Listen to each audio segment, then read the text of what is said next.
This is Great Little Balls of Fire. This is a true story.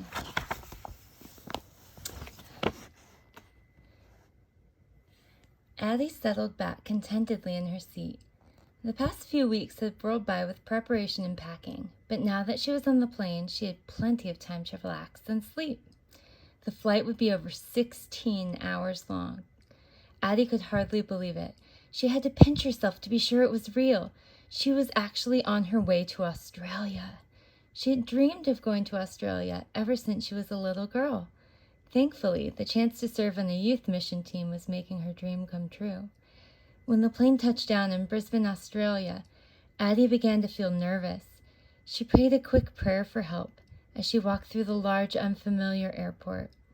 Her fears melted away when she spotted a Welcome Addie sign bobbing up and down in the crowd. Waiting beside the sign was a smiling group of young people. The leader grabbed Addie's hand and said, "Good day, mates. Welcome to Aussie land." He introduced himself and several others who were going to be part of the team. Everyone was welcoming and friendly.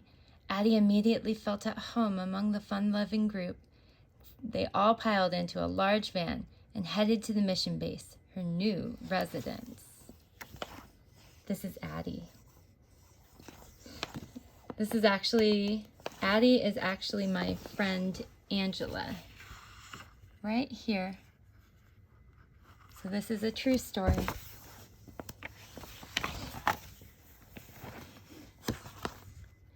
The Brisbane mission base was housed in a large old elementary school. Everyone who lived on base was given a job, and each person was expected to pitch in to make things run smoothly. Each section of the women's dorm held 8 girls. Addie was delighted to learn she would be rooming with the 2 new friends she met at the airport, Bridget and Kate. Addie's dorm had an additional inhabitant, a little gecko that kept very busy scampering back and forth along the dorm room wall. She loved him immediately, and all his aunts, uncles, cousins, and extended family. Geckos were everywhere, cute, harmless, and fun to watch. See? In the bathroom, there awaited another friend she didn't feel as friendly towards. He was a larger-than-life insect, a cockroach about the size of a mouse. Ugh. Bathroom users affectionately called him Roachy. On her first morning, Addie was awakened by a chorus of loud, chattering birds called kookaburras. Their noisy chatter sounded like laughter. What a great way to start your day, Addie said to herself. She knew she was going to love this place. Here's the kookaburra.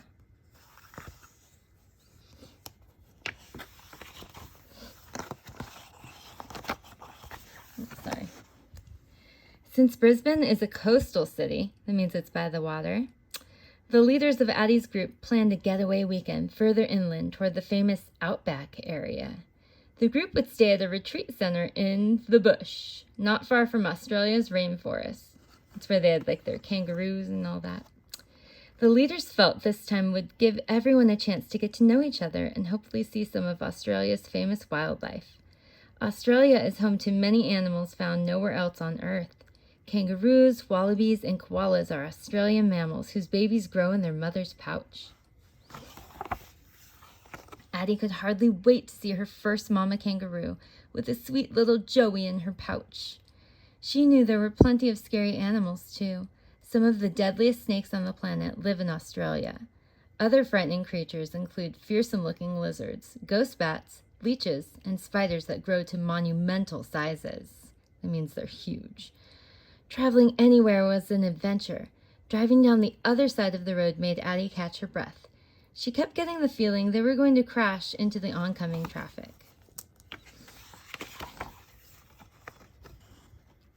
Once at the retreat, Addie had a great time. The days were filled with hiking, outdoor games, and Bible studies. Some of the boys tried throwing a boomerang. If you throw it correctly, it's supposed to come back to you. They're actually very hard to use, by the way, because Dan has one of those. Addie loved listening to Aussie slang. Although they speak English, they definitely have a lingo all their own. They even have different words for some things. Mate means friend, bloke means a man, Tucker is another word for food, and dunny, an outdoor toilet. Addie had to listen very closely to figure out what was being said. For example, "They's the best mates a bloke could have" means they're the best friends ever. See all the little kangaroos? And there's Addie.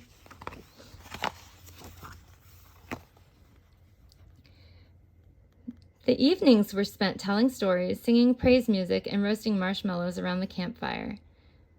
Besides the guitar music, one of the blokes could play a strange instrument called a didgeridoo. The jam-packed weekend finally came to a close. The next day, when the packing for the return trip was almost finished, one of the leaders, a young man named Davy, had a spur-of-the-moment idea. "Hey, the rainforest isn't too far from here. I know a trail up one of the mountains. At the top, if we're lucky, we could have a gander at the huge wedge-tailed eagles. They have a wingspan that can stretch over 8 feet. With a twinkle in his eye, Davy asked, "Anyone want to have a go at more adventure?" Most of the group groaned, feeling too exhausted.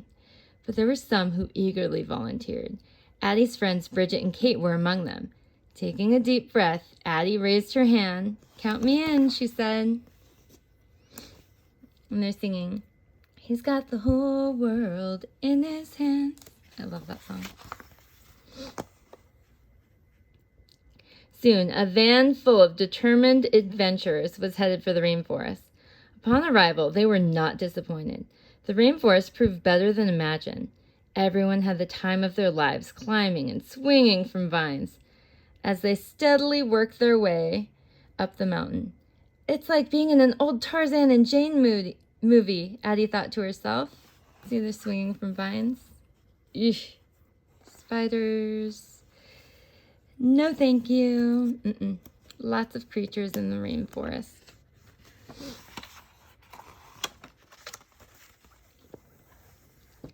They reached the top of the mountain just as the sun was beginning to set. The colors of the sunset made the view absolutely breathtaking. And sure enough, the massive wedge-tailed eagles were easily spotted. Everyone pulled out their cameras and began snapping pictures. In their excitement, all sense of time was lost.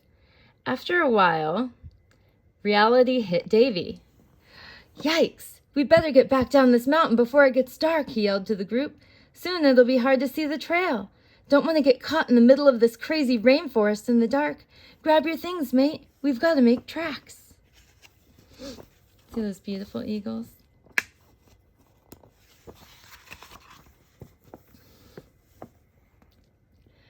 Davy knew that getting caught in the rainforest at night was very dangerous. Besides the chance that they could get lost, they could run into poisonous plants, deadly snakes, ghost bats, leeches, spiders, sinkholes. The dangers were endless. Davy realized he'd made a mistake to take the group up the mountain so late in the day. "Oh, God," Addie heard him pray. "Help me. Help us." The light was going fast, and the trail was getting harder and harder to see. "We'd better run," Davy urged everyone. After a while, Davy stopped to catch his breath. "Did anyone bring a flashlight?" he asked. In the excitement of reaching the rainforest, no one had thought to bring one. The flashlights were with the rest of their gear at the bottom of the mountain. A lot of good that would do. 2 people had tiny lights in their cell phones, provided the batteries didn't run out.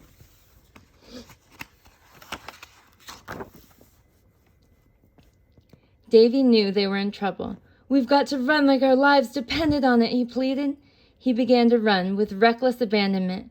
Everyone followed, doing their best not to bump into trees or trip over the foliage. They were literally crashing down the mountain. Foliage has to do with the leaves and all of the brush.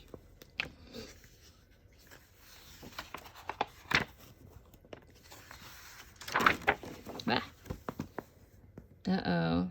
They did not make it in time. Do you see? They're stuck in the rainforest in the dark, which is very scary. In spite of their best effort, they were not able to get to the bottom of the mountain before it got dark. Total darkness engulfed them. The covering of foliage was so high and thick above them that not a single star could be seen. Gone were the street lights they enjoyed in the city. Addie had never experienced such darkness. Her eyes were open, but she could not see. Her heart pounded. She felt like the darkness might smother her. What should they do? Then she heard Davy's voice calling the group into a huddle. They felt their way together. "We've got to pray," he said. "Pray like you've never prayed before. Pray for divine light. Pray for balls of fire like it talks about in the Bible. Everyone needs to pray." Everyone did. "Dear God, please help us now. Send us divine light to get down this mountain. Jesus, I'm scared. I need you now. God, you see our situation. Send us balls of fire. Yes, Lord, balls of fire. Light our way, Jesus. We need your help."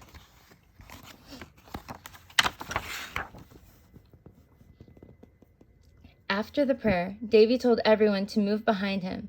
"Put your hands on the waist of the person in front of you and follow me. We'll make a train." Addie knew Davy felt responsible for everyone. After all, coming to the rainforest had been his idea. She was sure he wanted to be the first to encounter danger, whatever that danger might be.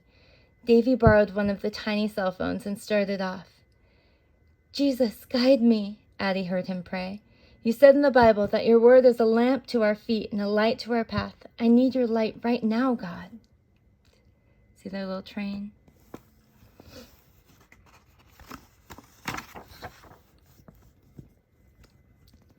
Wow, what are those little lights? Hey, I can see a bit better now. Look, I see more coming.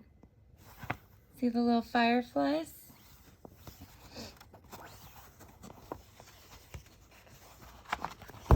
Sorry. Skip the page for a second. The little lights turned out to be fireflies. In no time at all, they were surrounded by hundreds of fireflies, flying in from all over the mountain. The light from all of them together illuminated the area so well that a train was no longer necessary. Each person could see his own way. To everyone's amazement and wonder, the fireflies stayed right beside them as they walked, guiding them all the way down the mountain to safety. The miracle of divine light had come in the form of fireflies, little balls of fire.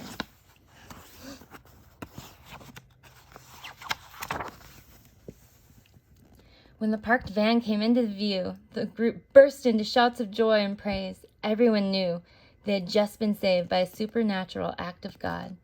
It's a miracle. Addie was filled with joy as she saw Davy sink to his knees in grateful relief. "Oh, God, we are so grateful. Thank you, Jesus, for answering our prayers. God, you rock. Thank you, Lord, for protecting us."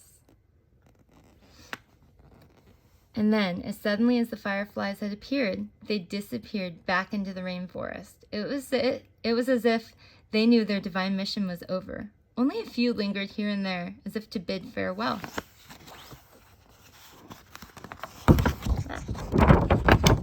Sorry. Addie marveled over the incredible miracle she had just experienced. God had sent divine light when they so desperately needed it. Only God could whisper into the minds of random little fireflies, calling them from all over the mountain, and have them obey. They had truly been great little balls of fire. Addie felt warmed and loved by the creator of the universe. She knew there was a God, and she wanted to serve him the rest of her life. What you have read is just a true story. It happened in a rainforest near Brisbane, Australia. Only the names have been changed. But I know Addie's real name because that is my old roommate in college. That's Angela, and she lives in Kingston, Washington. And she's very nice, and if you haven't met her, you'll have to meet her sometime and ask her about her crazy adventure. She's really sweet. Bye.